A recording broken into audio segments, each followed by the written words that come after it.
트리트먼트가 되겠습니다. 최 선생님 부탁드리겠습니다. 예, 소개해 주셔서 감사합니다. 예, 라이징 스타는 아니고요. 노력하도록 하겠습니다. 예, 저 오늘 발표할 주제는 탑 이후 AV 블락에 관련한 주제인데 사실 탑 이는 저보다 인터벤션 선생님들이 더 잘 아실 텐데요. 이제 탑 이후에 생기는 AV 블락의 면에 있어서는 사실은 지금까지 뭐 여러 가지 데이터들이 있지만 그 보통 페이스메이커에 넣는 인디케이션이 되면 하고 아니면 아주 명확하게 이렇게 해라고 이제 100% 이제 완벽한 알고리즘이 있는 건 아닌 것 같아서 아직까지 좀 아트의 영역이 있는 것 같습니다. 그래서 그런 면에서 부정맥 의사의 입장에서 공부한 것들을 말씀드리도록 하겠습니다. 그래서 이 히스 번들, 에비 노드 이런 컨덕션 시스템이 아우틱 커습 이 근처를 주행을 하기 때문에 타비와 같은 시술을 하고 나서 특히 이쪽에 멤브라너스 septum 쪽을 누르게 되면 AV 블락이 생기는 리스크는 당연히 있을 수밖에 없습니다. 그래서 주로 AV 블락 혹은 이쪽이 랩트 파스클 쪽으로 진행을 하기 때문에 랩트 번들 블락, 번들 브랜치 블락 이런 것들이 생길 수가 있는데요.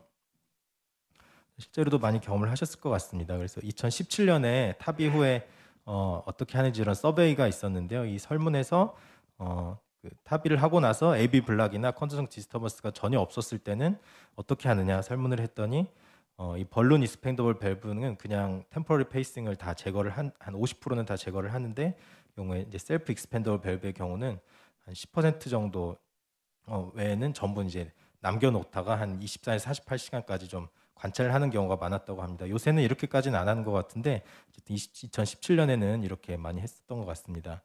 만약에 탑이 후에 트랜지언트한 AV 블락이 있었다면 어떻게 할 것인가? 이 경우는 어쨌든 템포러리 페이스메이커를 계속 좀 갖고 기다리는 경우가 많았는데 그냥 다이렉트하게 페이스메이커를 넣는 경우도 좀 있었던 것 같습니다.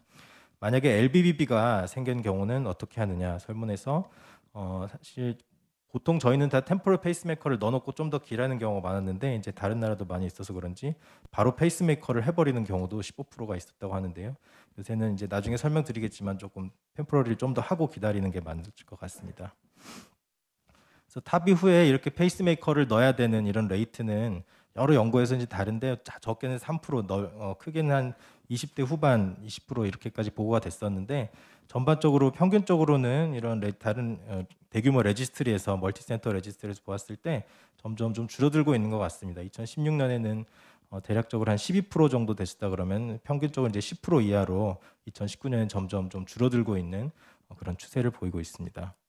이제 밸브 타입에 따라서도 많이 다른데요. 이제 벌룬 익스펜더블 밸브는 한번 넓히고 나면은 그 자리에서 이제 크기가 유지가 되는 타입인데 아무래도 좀 페이스메이커를 하게 된 레이트가 적은 것을 잘 아실 겁니다. 여러 가지 이제 디바이스들이 새로 나오고 있고 지금은 이제 사피엔 3 울트라를 거의 쓰는 것으로 알고 있는데 기존 데이터에서도 한 10% 미만 한 6, 70% 정도 됐었는데 여기서 뭐 크게 더 나아지진 않지만 그래도 이 정도면 아직까지는 액셉터블한 레이트 이렇게 생각이 되고요. 더 개선이 되는 것은 잘 모르겠습니다. 이제 아무래도 셀프 익스펜더블 밸브를 하는 경우에 더 이제 페이스메이커 레이트에 대해서 더 좀 이제 컨선이 많이 있는데 처음에 많을 땐 26%까지 이제 보고가 됐다가 점점 줄어드는 추세를 보이고 있는 것 같긴 한데 지금 아마 쓰고 있는 게 에볼루트 프로 이게 최근에 이제 많이 쓰는 셀프 익스펜더블 밸브로 보이는데 이제 밸브 임플란테이션 하고 나서 계속 좀 늘어나기 때문에 이런 AV 블락 리스크가 더 높은데 맨 마지막 이 레지스트는 8.8%였지만 아직까지도 한 10% 이상으로 크게 개선은 되지 않고 있는 것 같습니다. 그래서 아직까지도 이 탑 이후 AV 블락은 디바이스가 발전하고 있지만 완전히 해결되지는 않는 그런 문제인 것 같습니다. 그런데 이제 페이스메이커를 그냥 하면 되지 않느냐 이제 그렇게 생각할 수도 있지만 실제로 페이스메이커를 하고 나면 탑 이후에 롱텀 클리니컬 아웃컴이 더 나빠진다라는 것이 이제 반복적으로 보고가 되고 있는데요.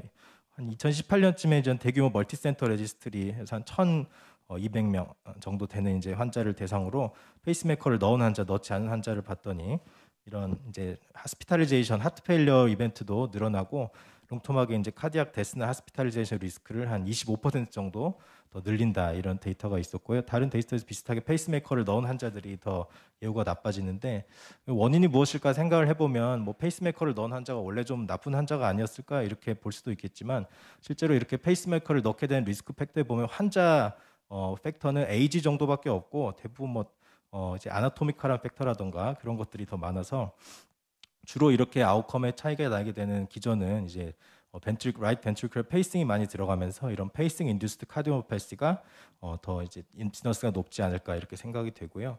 또 이제 타비를 한 환자들은 기본적으로 심한 LVH, 다이스톨릭 하트 페일러가 있기 때문에 이런 페이싱을 많이 하게 되는 페이싱 인듀스 카디오마이오패스에 좀 더 취약할 것이다 이렇게 예상을 좀 해볼 수가 있습니다. 또한 이런 롱텀 클리니컬 아웃컴이 나빠지는 것뿐만 아니라 페이스메이커를 하게 되는 것 자체가 타비 후에 하스피탈 스테이 코스트를 이렇게 증가시키는 아주 큰 요인이 된다 이렇게 또 알려져 있습니다. 그래서 가능하면 이렇게 AV 블락이 생기지 않도록 좀 예방하고 예측을 하는 것이 또 필요할 것 같은데요. 지금까지 AV 블락의 리스크 팩터들은 많이 연구가 되어 있었습니다. 타비 후에 AV 블락이 생기는 환자들은 기존에 일단 ECG에서 RBBB가 있는 환자, 타비하고 나면 LBB가 생길 수 있으니까 이제 이런 경우 가장 리스크가 높은 걸로 돼 있고, 기존에 이제 AV 블락, PR 인터벌 프롤롱게이션이나 파시큘라 블락이 있는 경우 아무래도 리스크가 높아질 것이고, 환자가 나이가 많을수록 좀 더 잘 생긴다 그러고, 또 메일 섹스, BMI로 관계가 있습니다. 아나토미컬하게는 마이트랄 애뉴럴 칼시피케이션, LVOT 칼시피케이션, 또 어떤 다른 데이터에서 NCC의 칼시피케이션 영향이 있다 이런 데이터들이 많이 있고요. 또 많이 이제 영향이 있다는 것이 멤브라노 septum 이쪽이 AV 노드와 히스 번들 쪽에 바로 근접해 있는 septum 랭스가 이제 짧을수록 아무래도 AV 블락의 위험이 크다 이렇게 되어 있습니다. 근데 여기까지 이제 주로 환자의 팩터이고, 프로시저를 하면서 조절할 수 있는 것들은 프로시저의 셀프 익스펜더블 밸브가 아무래도 높고, 밸브 임플란테이션 뎁스가 깊을수록 AV 블락이 더 잘 생기고, 그런 프로시스 다이아미터가 환자 애뉴러스에 비해 클수록 더 AV 블락이 잘 생긴다. 이런 것들은 좀 저희가 시술을 하면서 고려를 할 수 있는 부분들이라고 볼 수가 있겠습니다.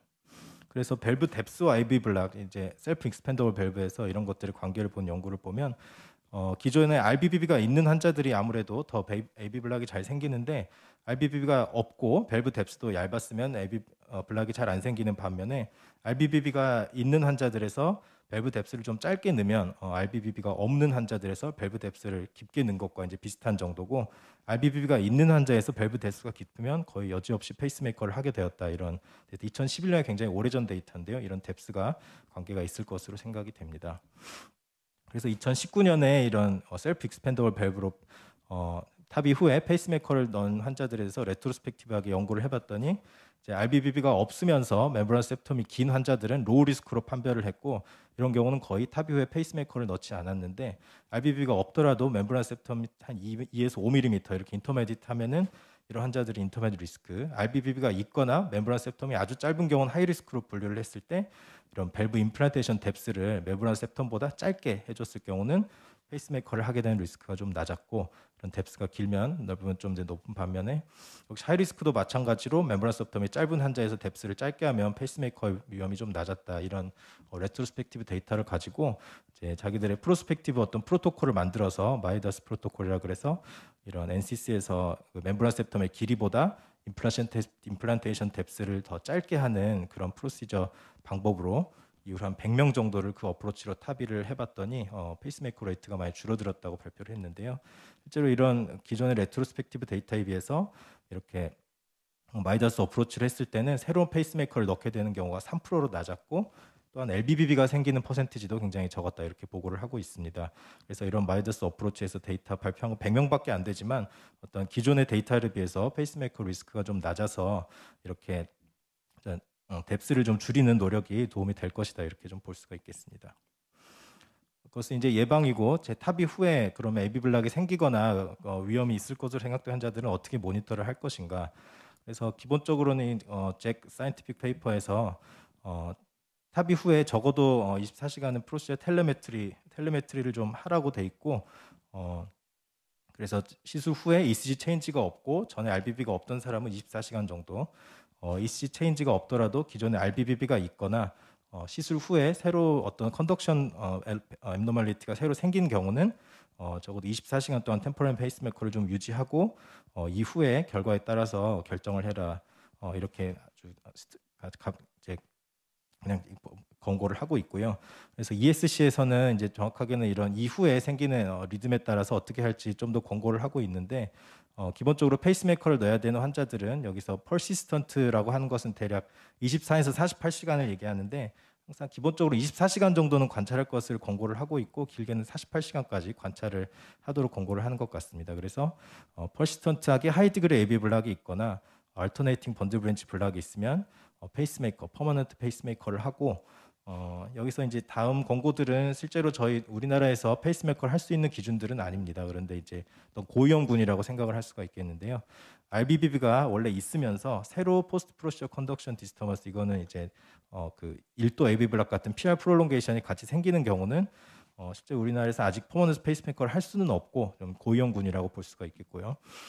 새로 LBBB가 생겼으면서 QRS 듀레이션이나 PR이 긴 경우 혹은 이제 프리익시스팅의 컨덕션 앱노멀리티가 있는데 시술 후에 QRS 듀레이션이 길어진 경우 이런 경우들은 충분히 좀 모니터링이 필요하겠다 이 정도로 권고를 하고 있습니다. 사실은 여기서 모니터링이 필요하지만 언제까지 모니터링을 해야 되는 것인지 아직 명확하게 정해진 것은 없어서 여기에서 이제 저희가 클리니컬하게 좀 판단을 해야 되는 것 같습니다. 이렇게 탑이 후에 컨덕션 디스터번스가 생기는 것은 그래서 시술 중에도 가이드와이어 때문에 생길 수 있고 처음에 밸브 임플란테이션을 하자마자 어떤 어큐트 메카니컬 인주어리, 이스케미나 인플라메이션 그리고 시간이 지나면서 거기에 이대마나 헤모리지가 생기면서 더 생길 수도 있고 또 길게는 더 팔로우하면서 나중에 서버큐트 데미지, 이스케미아나 힐링하면서 생기는 이런 데미지로 나중에 블락이 나타날 수도 있는데요. 이게 좀 얼리하게 나타날수록 좀 더 펄시스트하게 되는 비율이 높고 좀 더 늦게 나타날수록 이제 셀프 리졸브 되는 경우가 많긴 하지만 나중에라도 이것들은 이제 계속 생길 수가 있고 이런 셀프 익스펜더블 밸브를 했을 경우에 그런 더 셀프 펄시스턴트하는 경우가 좀 더 높다 이렇게 되어 있습니다. 그래서 실제로 페이스메이커를 임플란트 하게 되는 이제 타이밍을 보면은 보통 첫 이틀 이내에 하는 경우가 제일 많고 하지만 일주일 이후에도 이렇게 하게 되는 경우가 있고요. 페이스메이커를 하고 나서 페이싱 리ኳ이어먼트를 볼 때 길게는 40% 이상 벤트리클 페이싱이 들어가는 환자가 한 50% 이상 그리고 한 13.7%는 이제 페이스메이커에서 인디펜던트해지는 회복되는 그런 경과를 보인다고 알려져 있습니다. 그래서 그 입원 후 중에는 얼마나 텔레메트리 모니터를 해야 되느냐 보면 이제 처음 시술하고 대략 5일 이내에 거의 대부분의 이제 하이디그리 AV 블락이 보이는데 그 이후에도 사실은 생길 수가 있어서 좀 선택적으로 모니터를 하는 게 필요할 것 같은데요. 어떤 환자들에서 주로 AV 블락의 리스크가 높을 것인가 아직까지 명확한 건 없지만 시술 후 EKG가 제일 중요할 것 같습니다. 그래서 시술 후에 사이너스 리듬과 AV 블락이나 번들 브랜치 블락이 전혀 없는 환자들은 괜찮은데 이렇게 AV 블락이 없더라도 LBBB가 생겼거나 RBBB가 생겼거나 아니면 이제 1도 AV 블락과 함께 이런 번들 브랜치 블락이 같이 있는 경우는 충분히 모니터가 필요하다고 생각이 됩니다. 또한 이게 한 달, 레이톤스 AV 블락 약 탑 이후에 한 달 이후에도 아주 나중에 AV 블락이 생기는 환자들이 있다 이렇게 보고가 돼 있는데 이 연구를 보면 246명 중에 43명 정도 페리프로시절 AV 블락이 생겼는데 이 중에 한 8명 정도는 괜찮아서 퇴원을 했다가 1개월 이후에 페이스메이커를 하게 되는 환자가 있었다고 돼 있고요. AV 블락이 처음에 없었던 환자들 203명 중에서도 한 1개월 이후에 갑자기 레이돈스 AV 블락이 생긴 경우가 한 2명 정도 있었다. 이렇게 보고가 돼 있는데요. 사실 이 환자들이 나중에 누가 생길지 정확히 알 수는 없겠지만 항상 그런 위험이 있다고 이제 예측은 해야 되겠고 주로 이 환자들의 데이터를 보면 프리 컨덕션 디스터번스는 없는 환자들도 있었고 명확하지 않지만 이런 포스트 컨덕션 디스터번스 시술 후에 심전도 상에서 이런 페리프로시아 AV 블락이 있거나 IVCD가 있거나 이런 환자들에서 주로 생겼기 때문에 좀 더 이제 주의 깊게 모니터하는 것이 필요하겠습니다. 그래서 지금까지 AV 블락에 대해서 주로 말씀드렸는데 이제 탑 이후에 AV 블락이 아니라 그냥 LBBB만 생기고 AV 블락으로 진행하지 않는 경우도 많이 있습니다. 그런데 이런 벤트리클 컨덕션 딜레이 주로 LBB와 같은 이런 것만 있더라도 페이스메이커를 넣은 환자처럼 이렇게 환자의 LV에는 좋지 않은 롱텀하게는 인젝션 프랙션이 향상되는 정도가 좀 낮다, 좀 환자 심장에는 안 좋은 영향이 있을 수 있겠다 이렇게 되어 있는데요. 그래서 최근에 이제 피지올로직 페이싱이라 그래서 페이스메이커를 넣을 때 이제 컨덕션 시스템 주로 히스번들이나 랩트 번들과 같은 곳에 페이싱을 해주는 이런 피지올로직 페이싱이 많이 시행이 되고 있고 이런 피지올로직 페이싱을 했을 때 특히 히스번들 페이싱에 대해서 처음 데이터가 나온 것은 이제 페이싱과 관련된 이 하트 페일리어 이벤트를 기존 페이스메이커에 비해서 줄여줄 수 있다 이렇게 잘 알려져 있습니다. 그래서 최근에는 이제 히스번들 페이싱이 좀 테크니컬리 어려운 면이 있기 때문에 랩트 번들 브랜치 페이싱이라 그래서 랩트 번들 쪽에 RV 리드를 넣어주는 이런 기술을 많이 시행을 하고 있는 게 테크니컬리 이지하고 석세스 레이트가 높고 리드 퍼포먼스도 더 좋은 걸로 되어 있어서 점점 많이 사용이 되고 있습니다.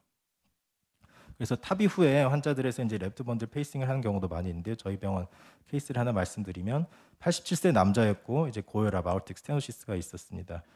시술 전 에코상에서 이젝션 프랙션은 괜찮았었고요. 얼틱 밸브 스테노시스가 있었고 베이스라인 ECG에서는 컨덕션 디스터번스는 없고 LVH 보이고 있었습니다. 타비는 잘 시행이 됐고, 근데 이제 타비 후에 이제 심전도를 보면은 LBBB가 있으면서 1도 AB 블락, 그러니까 PR 프롤롱게이션과 함께 LBBB 그리고 QRS 듀레이션은 상당히 긴 것을 보이고 있고요. 물론 봐도 AB 블락이 하이 리스크로 보이는데, 그래서 시술에 템포러리 페이스메이커를 하고 있었고, 그래서 템포럴 페이스메이커가 이제 페일러가 되면서 환자가 어레스트가 나서 퍼머넌트 페이스메이커를 하게 되었는데, 이 환자는 그래서 하트 페일러의 리스크가 좀 높을 것으로 생각이 돼서 이렇게 랩트 번들 브랜치 페이싱을 시행을 하였고, 이렇게 랩트 번들 쪽으로 벤트리클 리드를 넣었습니다. 심전도 시행 후의 심전도를 보면은 QRS 상대적으로 내려간 것 같은데, 이게 완전히 랩트 번들 페이싱 할 때 몰플로진 아니라서 셀프 리듬과 좀 이 퓨전이 되는 것으로 생각이 됐고요. 그래서 AB 딜레이를 조금 늘려봤더니 아무래도 자기 컨덕션이 좀 다시 살아나서 이렇게 LBBB 모양을 보이고 있습니다. 그런데 환자가 이후에 에코를 했는데 이젝션은 괜찮은데 약간 LBB가 있으면서 디싱크로니가 좀 있어 보이고요. 환자가 클리니컬하게는 점점 풀모널 이데마가 심해지고 좀 나빠지는 경향이 보여서 메디컬 트리트먼트를 해도 이게 호전이 되질 않아서 LBBB를 교정해줘야 되겠다고 AB 딜레이를 다시 짧게 해서 페이싱이 더 많이 들어가게 바꿔줬습니다. 그랬더니 역시 자기 리듬과 좀 퓨전이 되는 것 같고요. 그러면서 QRS가 좀 내로해졌는데 그러면서 환자에게 좀 호전이 있었습니다. 그래서 이런 경우 특히 타비 후에는 AB 블락이 호전되더라도 LBBB가 있을 수 있기 때문에 그런 환자에서도 더 이런 LBP가 도움이 되지 않을까 하는 생각이 듭니다. 이런 타비 후에 컨덕션 시스템 페이싱에 대해서는 데이터가 그렇게 많지는 않은데 LBP를 했을 때 성공률도 높고 QRS 듀레이션이 짧아지고 이젝션 프랙션이 좋아진다라는 데이터가 있고요. 이거를 기존의 RV 페이싱 그룹과 비교를 한 연구도 소규모 연구지만 하나 있었는데 아무래도 이렇게 타비오 컨덕션 시스템 페이싱을 했을 때 이젝션 프랙션도 더 좋아지고 디멘션도 좀 낮다 이런 임상적으로 좋은 영향이 있을 것이라는 데이터들이 있습니다. 그래서 저는 뭐 다들 잘 아시는 내용 제가 명확하게 이제 정리할 만한 부분은 많지 않아서 제 경험을 말씀드렸고 특별히 썸머리 없이 끝내도록 하겠습니다. 경청해 주셔서 감사합니다.